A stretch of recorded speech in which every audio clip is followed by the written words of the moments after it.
shadow, mysterious character who aids the forces of law and order, is in reality Lamont Cranston, wealthy young man about town.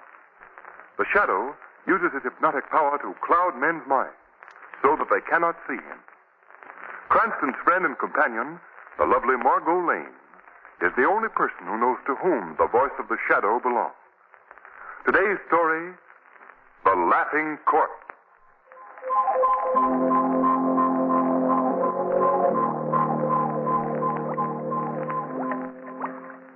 So when I see you come into the bar, I says to myself, there's a nice guy, I says. I'm a very keen judge of character. Yes, sir. So when you offer to buy me a drink, I accept. Say, by the way, mister, you ain't told me your name. What kind of a place is this you took me to? Looks like a lab or something. You know what I enjoyed? When we got into the taxi cab. Yeah, I sure enjoyed that. Driver, take us to 31 Blackwell Place. 31 Blackwell Place. Gee, it's been a long time since I had a taxi ride. 31 Blackwell Place, just like that. Sure was nice of you to bring me here. I've been sleeping in the park for, gosh. Say, what did you mean when you said we was going to conduct a little experiment? What did you mean, huh? Why ain't you talking to me? You ain't sore, are you? Well, don't talk if you don't want to. I don't care. What are you making in those test tubes? What kind of stuff are you making? Say, why are you looking at me like that? What have I done? Don't look at me like that. Hey, don't come any closer. I'm getting out of here. I'm getting out of here. It's locked. Please, let me out of here. Let me out. What are you going to do with me? Go away. Go away, will you? Hey, let go of my arm.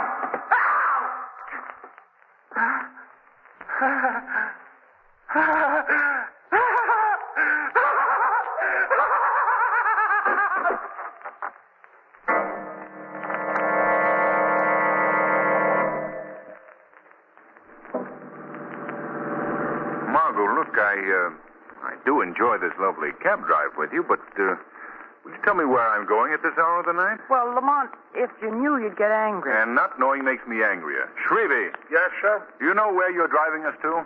Let me see now. What was the number of that place again, Miss Lane? What was it? 31 Blackwell Place, Shrevey. Oh, yeah. 31 Blackwell Place. Oh, I'm such a stupid. We've been there twice today, and all the time I keep forgetting the number. I got to get a new memory system I got to get. What was the old memory system, Shrevey? Oh, the old one was easy. You see, like, take, for instance... Which way are you going, Shrevey? Oh, excuse me. You take, for instance, the digits 3 and 1, which is the place we're going to now. I hooks the 3 up with my kid, which is 3 years old, and the 1 I remember is by thinking how in 1 year he's going to be 4. Simple, ain't it? Elementary. How could you possibly have forgotten the address of that system, Shrevey? You know how? I got myself all mixed up with my other kid, which is 6. Oh, I'm such a stupid. Shrevey, I feel just as stupid as you do.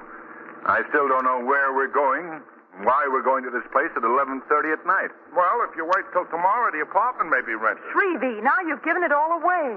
Margot, are you taking me apartment hunting at this hour? You know I hate that. Oh, but Lamont, don't you see? I wouldn't take it unless you thought it was all right. I know, but... You know how I value your opinion. Well, why didn't you tell me sooner?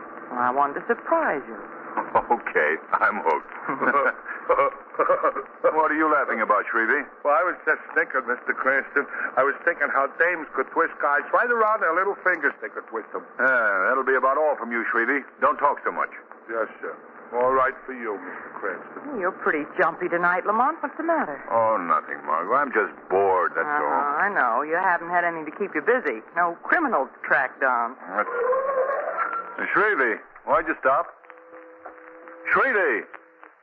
Shrevey, why don't you answer? Mr. Cranston said I shouldn't talk. I shouldn't, so I ain't. Oh, now, you see what you've done, Lamont? You've hurt Shrevey's feelings. I'm sorry, Shrevey. I'm in a bad humor tonight. No, you ain't, Mr. Cranston. Oh, yes, I am. Oh, here we are. This is the building, 31 Brackwell Place. Yeah, it's 31 Blackwell Place. That's why I stopped, 31 Blackwell Place.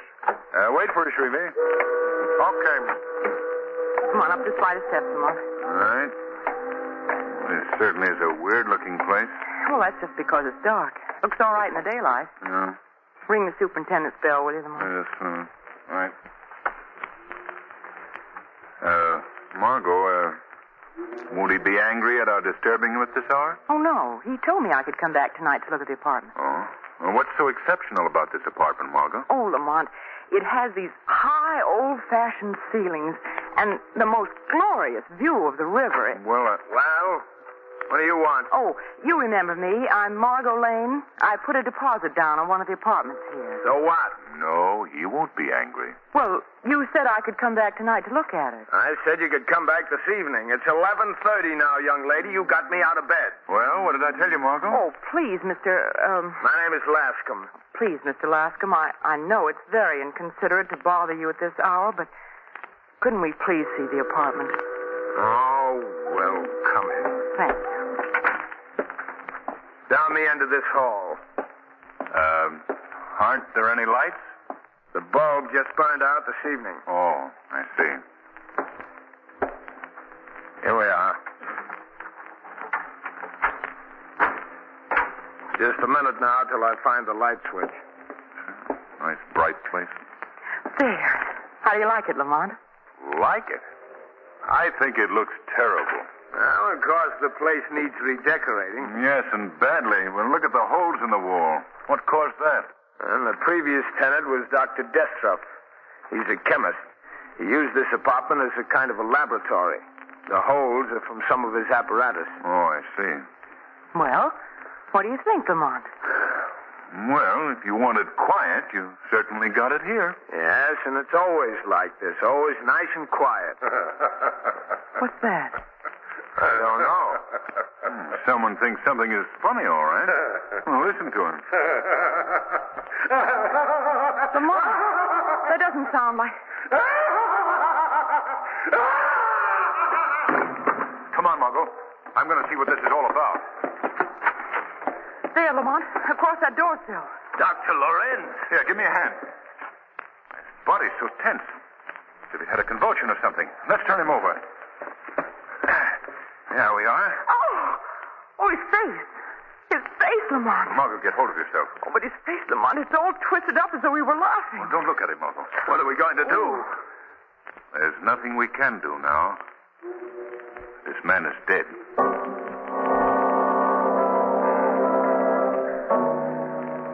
What makes you think Dr. Lorenz was murdered, Cranston? I don't know, Commissioner Weston. Just a hunch. Well, there's not a mark of violence on the body. Well, if you'd heard that terrible laugh, Commissioner, you'd think something was wrong, too. Miss Lane, I'm sorry. I didn't hear the laugh. But even if I had, there's still not a bit of evidence here. Not a single clue to indicate murder. Well, Commissioner... All right. Now, you Lascombe is my name. Lascombe. Now, what do you know about this? I told you nothing. I was showing Mr. Cranston and Miss Lane that apartment when it happened. Did the dead man, Dr. Lorenz, have any enemies, Lascombe? No, not that I know of. Who was the man who occupied that apartment Miss Lane was thinking of renting? Dr. Destroff, but I told you that, Commissioner Weston. Destroff and Lorenz. Yeah, now I remember those names. They're partners. They own a big chemical laboratory. Didn't you know that? You didn't ask me. I didn't ask you. Why did Destroff move out of his apartment? He had a big argument with his partner, Dr. Lorenz, about 2 weeks ago, and he moved out the next day. Then he's the one who must have done it. Done what, Miss Lane? Murdered Dr. Lorenz. Miss Lane, as yet I'm not convinced that Lorenz has been murdered. In the second place, from what your cab driver, Shrevey, says, no one has come in or out of this house. Well, maybe he's still here then. Miss Lane, my men have searched this house from top to bottom. Well, I still think... Cranston, please. I understand, Commissioner. Come on, Margot. You're going home. In all my... Commissioner, Oh, yes, Doc. What is it? how long ago was this man supposed to have died? Well, we heard the laugh and then the sound of a body falling about an hour ago. From my examination, You couldn't have. What? Are you trying to tell us that we're hearing things? Well, all I can say is it's all pretty strange. What do you mean, Doctor? Well, the body was as stiff as a board when I examined him. Rigor mortis is so far advanced, you couldn't possibly have heard him laugh tonight. What? According to my examination, Dr. Lorenz has been dead for 24 hours.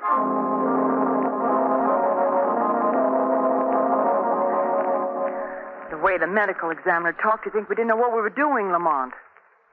How could the man be dead and laugh? The laughing corpse.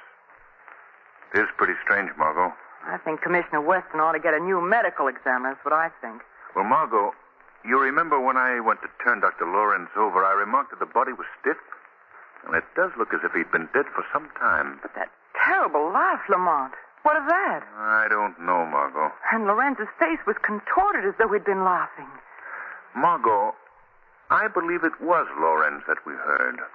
Why do you say that, Lamont? And look at this. Why, it's a little box. Looks like a jewel box. Yes. Read what's written inside the cover. You will laugh, but not from joy. You will laugh, and the laugh will be the laugh of death. Lamont. I found this little box lying in the floor near Lorenz's body before Weston came. What do you suppose was in it, Lamont? I don't know, Margot. But I'm going to find out. The Shadow is going to pay a visit to Dr. Destroff's laboratory tonight. Perhaps there I shall find the solution to the mystery of the laughing corpse.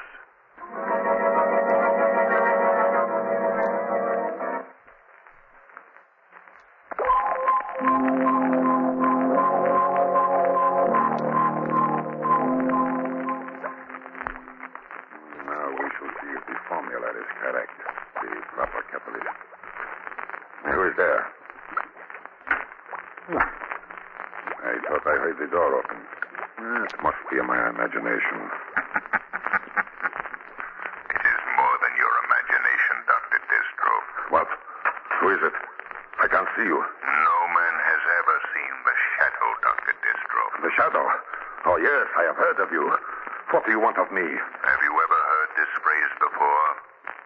You will laugh, but not from joy. You will laugh, and the laugh will be the laugh of death.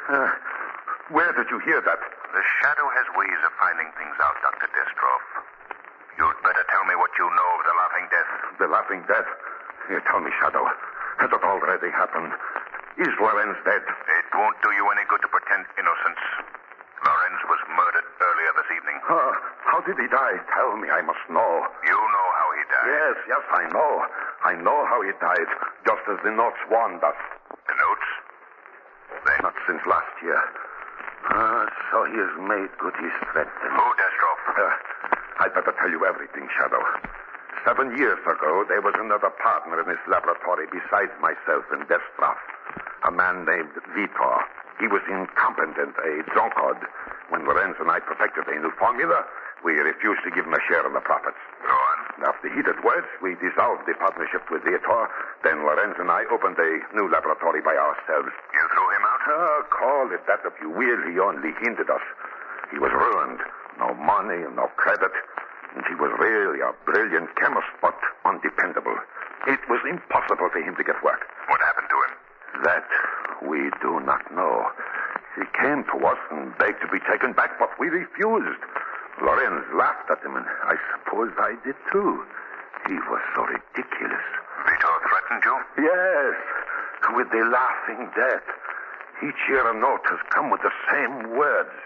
You will laugh, but not from joy. You will laugh, and the laugh will be the laugh of death. I see. Why did you and Lorenz quarrel? Why did you move from your apartment? Oh, you know that too. Yes, Destroff, I know. Well, you see, Lorenz took the threat seriously, and I did at first. But after nothing happened for so many years, I thought it was just, a means of annoyance. And this year, no note came. And Lorenz was very much upset and worried. He believed it meant that Vitor would strike. And you? Well, I laughed at the whole idea. I told Lorenz that if he wanted to go the rest of his life fearing a foolish threat, he could. but I refused to bother about it anymore. This led to words, and I left in anger. I see. Where does this other partner live? Oh, why, I think that he... Oh, what is this? Oh, I did not notice it before. A small package addressed to me. My assistant must have put it on my desk earlier, and I had not noticed it. And don't touch that box. Why, it looks like a little jewel box. A tiny box similar to that one was found next to Lorraine's body. Oh, yes? What was in it, Shadow? Nothing, Destroff, except that threat written on the inside cover. Oh, now, surely the words cannot hurt me. There may have been something in the box when Lawrence opened it. Oh, now, Shadow, my scientific curiosity will not permit me to allow this box to go unopened. I have rubber gloves on it. If it contains some strange type of poison, it cannot possibly hurt me. Destroff, I'm warning you. Oh, now, Shadow, I must open it. There seems to be a little push button here. There. It's empty. Wait. Here's a message written on the inside.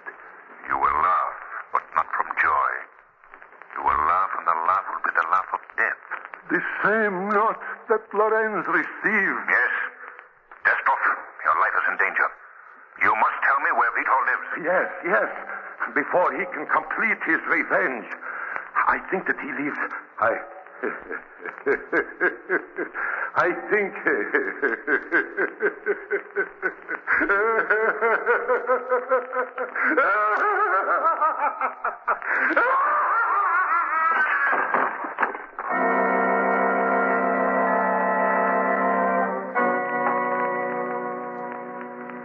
Where should I put these bundles, Miss Lane? Oh, just set them down anywhere, Shrevey.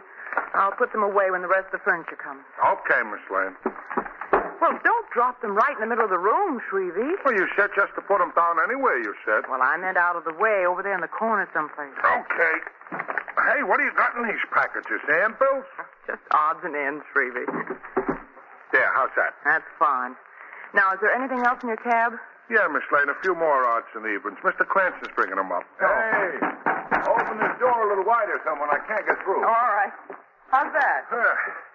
What have you got in these bundles, Margot? They ain't handbills, they ain't. What? Put them down, Lamont, before he drops them. Got not in the center of the room, Mr. Cranston. Out of the way, in the corner there. Shrevey, will you stop giving orders and do some work around here? Certainly. What could I do? What could I? Well, there isn't anything else to do until the rest of the stuff gets here. I should have been here an hour ago. Hey, you want I should go back to the old apartment and get them moving faster, you want? That might be a very good idea, Shrevey. Okay, I'll do it. I'll tell them a thing or two. I'll teach them a lesson they'll soon forget. Well, don't get too rough with us moving men, Shrevey. Remember the iron hand and the velvet glove. Well, I'll look...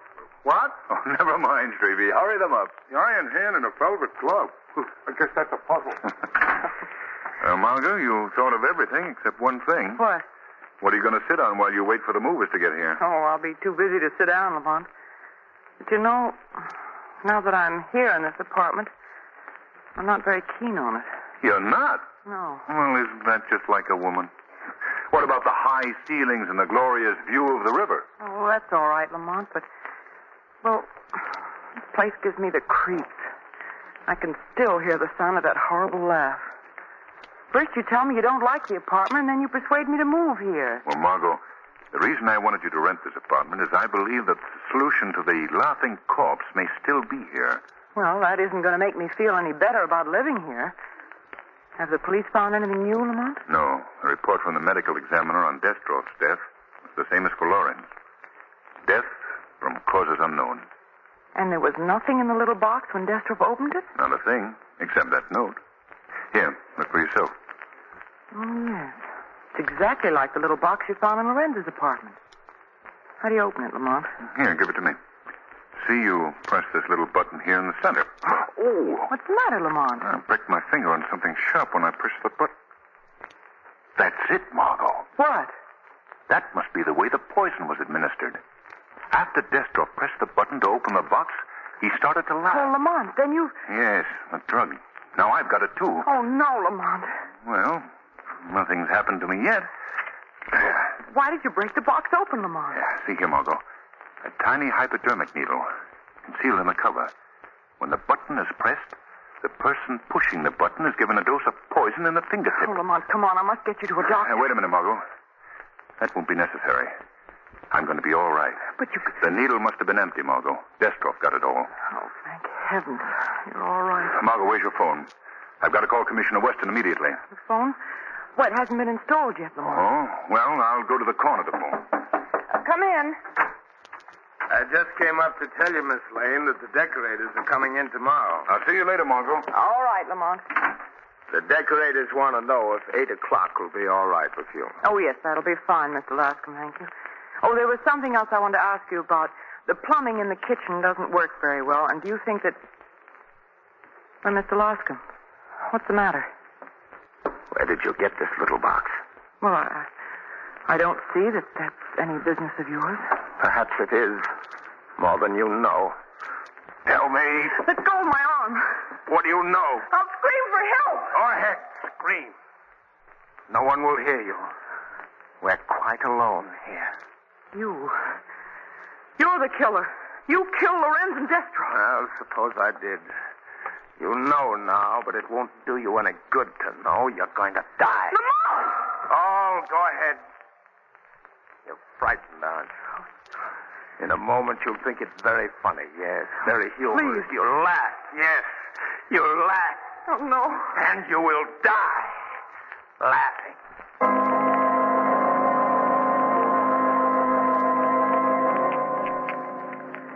Oh, please, Mr. Lascombe.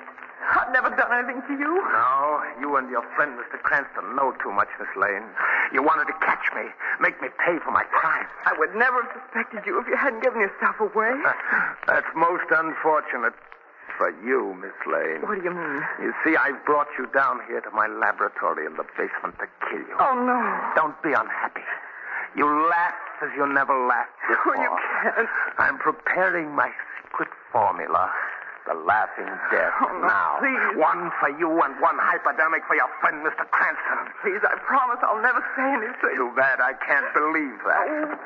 It won't do you any good to try to get loose. I took the precaution of binding you very tightly.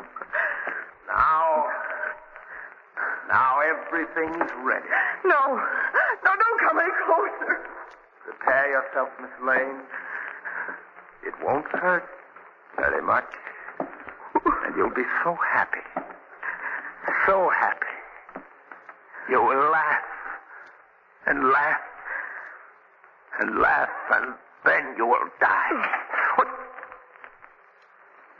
Something knocked the hypodermic needle from my hand. This is the end of your evil work, Lascombe. That voice. The shadow, thank heaven. So you were the third partner, Lascombe. Yes. I was in partnership with Lorenz and Destroff. Now I'm the only one alive. They ruined me. They took everything from me. You're out of your mind, Lascombe. You blame them for your own fault. No, they caused my downfall, so I killed them. You vowed to revenge yourself. You came here, got yourself a job as superintendent in the same building in which they lived. Yes. I disguised myself.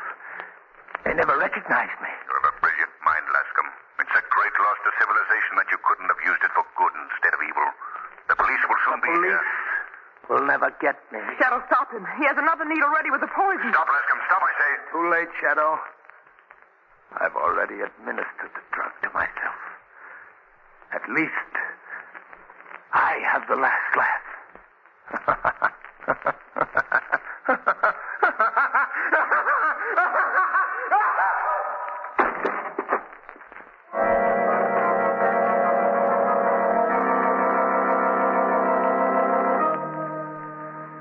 See, Margot, the plan was devilishly well executed. Well, how did you know where I was, Lamont? When I came back to the apartment after calling Weston, you were gone.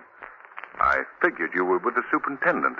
You remember he came in just before I went out. Yes, Lascombe, or whatever his name was. His real name was Vitor. Well, Vitor disguised himself and took the job here as superintendent of the building so he could watch his enemies, Destroff and Lorenz. That's right, Margot. Then he sent them the little boxes with the hidden hypodermic needles filled with the laughing death. Mm-hmm. Oh, Lamont, just the memory of that terrible laughter makes my blood run cold. And the look on Lorenz's face when we found him. Ooh. Margot, we didn't really hear him laugh. What? Well, if that wasn't a laugh, what was it? Well, you see, the poison in the hypodermic needle was very potent and worked very rapidly. It caused a sort of convulsion that sounded like laughter. Well, if you're trying to tell me that the victims didn't enjoy themselves, you needn't go any farther. Is that why the medical examiner thought that Lorenz had been dead for some time when he examined him? Yes, the poison caused a sudden contraction of the muscles, a sort of pseudo-rigor mortis. What? Pseudo-rigor mortis. Oh. If you think I understand what you're talking about, you're crazy. I'll answer it, Margot. Hello, Mr. Cranston. Hello. Hello, Shrevey. Oh, Shrevey, is everything all set? In the bed. Yeah, yes, Miss Lane, all set. Oh, come on, Lamont, let's go. Go where? We're going to look at a new apartment for me. New apartment? Well, you don't suppose I'm going to live in this place after what's happened here? Yeah, we're moving. What, again? That's the same thing I said, Mr. Cranston. Ain't women... Shrevey? Well, Miss Lane, I was only about to comment, ain't women wonderful? I got out of that one all right.